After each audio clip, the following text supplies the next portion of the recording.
কখনো ভেবে দেখেছেন প্রকৃতির এত নিখুঁত সৃষ্টির মাঝে আমাদের হাতের 5টা আঙুল কেন ছোট বড়?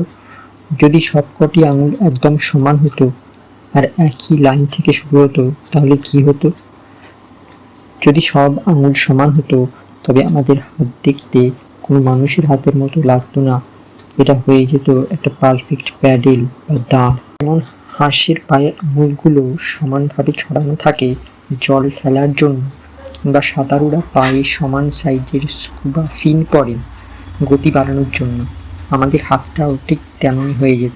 সাঁতার কাটার জন্য এই সমান প্যাডেল হাত দারুণ হতো ঠিকই, কিন্তু আমরা কোনোদিন মোবাইলে টাইপ করতে পারতাম না, পেন দিয়ে লিখতে পারতাম না, আর মুঠো করে কোনো জিনিস শক্ত করে ধরতেও পারতাম না। আঙুলের এই ছোট বড় সাইজই আমাদের দেয় নিখুঁত প্রিসিশন গ্রিপ। এক কথায় প্রকৃতির এই অসমান আঙুলের ডিজাইনের জন্যই মানুষ আজ পৃথিবীর সবচেয়ে বুদ্ধিমান আর কর্মক্ষম প্রাণী। প্রকৃতির এই ইঞ্জিনিয়ারিং কেমন লাগলো কমেন্টে জানান, আর এমন ভিডিওর জন্য সাবস্ক্রাইব করুন।